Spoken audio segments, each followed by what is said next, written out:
channels out there, but why, hello. Things are getting a little tense over here. Deadly Tarantula Girl coming to you from my private serpentarium. Tonight doing something a little different per viewer request. Mr. Scott Keller actually requested a video asking how I became the Deadly Tarantula Girl. This is just a, I don't know, telling you guys a little bit about my history and kind of how I got started in the hobby and how I became me. When I was little, I lived in areas in California and Montana and North Dakota that did not have a lot of reptiles or tarantulas, or any tarantulas actually. And the first time I saw Raiders of the Lost Ark, I saw those tarantulas all over Indiana Jones, and I was super duper fascinated. That was actually Brachypelma smithii that they used, the Mexican red knee. That was my first look at a big beautiful tarantula, which I thought was really incredible. When I was in middle school, I was able to go into my first pet store and buy a rose hair, which I thought was really phenomenal, and that was my first exposure to keeping tarantulas. Before that, I read any books that I could get my hands on, and I was super into reptiles and amphibians. My mother was mowing the lawn one day when I was about, I don't know, 8 years old maybe, and she found a little turtle hatchling and brought it inside so I could look at it. And then she was mowing. Oh, it wasn't hurt, by the way. Oh, and I just got bitten by one of my Burmese pythons, but it stopped bleeding. Then she found another one and another one, and so by the end of the afternoon I was out monitoring the grass before she mowed, and I found 4 little turtle hatchlings that I kept for about a year before we were going to go on vacation the next summer, and I had to let them go. So anyway, I was keeping reptiles and amphibians and things like that just from the wild and learning about them, reading as much as I could about them. In 2nd grade, we learned about dinosaurs, and I think that's where my fascination with reptiles actually began, when I was about 6. So in 1993, Reptiles magazine came out, and I was all psyched about that.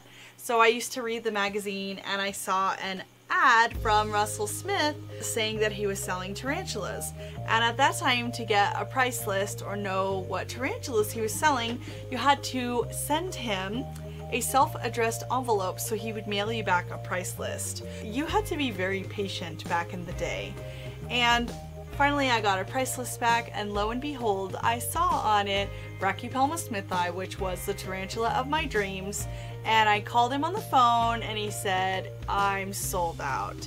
And I was so brokenhearted, and I whined and cried, and finally he said, "Well, I will sell you a smithii." I guess he sold me one out of his breeding stock or his holdbacks or something. He also said he had a few $5 spiders, which at that time were Trinachilus murinus, the starburst baboon, and Trinachilus weidenmanni, which the common name I still don't know.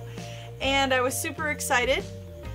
So I went from having one little pet tarantula to 2 crazy tarantulas, and that was a learning experience in itself.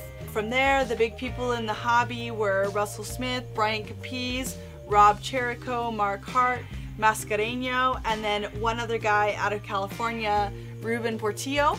And so those were the people that I used to order from and work with in the early 90s.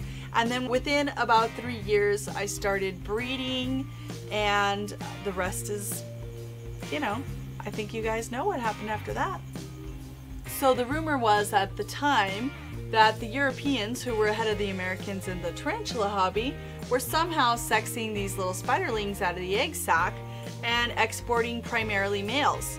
And in my experience, only about 1 in 7 slings were maturing out into females. So Bill and I became friends, and he came to my house and checked out my collection and everything. And Bill calls me up, super excited, because he said Rob Cherico had this new species imported, and there were only 50 of them, Nandu carapuensis, and they're this new, unique, amazing tarantula, and they're on sale for a limited time only for $168. And so Bill talked to him and he said, oh, I have a big beautiful female, I'll sell you for just $168, which was big money at the time for a tarantula. And so Bill was all excited and he got his Nandu carapuensis, and I went over there and it looked like a brown spider, and I said, wow, Bill, that's a nice, very expensive brown spider you've got there. And then it matured out into a male. Poor Bill. Poor Bill. Anyway, Bill sent his mature male over to Mark Hart. Mark Hart bred him, and I wound up with my own, finally, Nandu carapuensis. I didn't pay $168 for it though.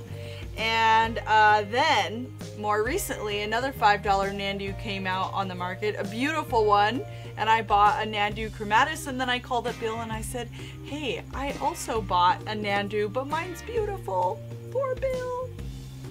Anyway, back to me.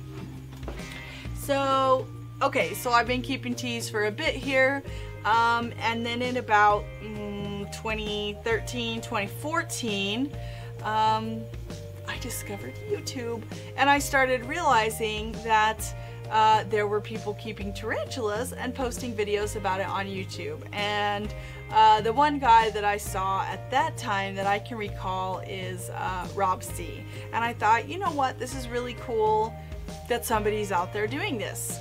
And my producer, oh, hello, was also watching. And he said, you know what? He said, there are some tarantula channels out there, but, why, hello. Things are getting a little tense over here.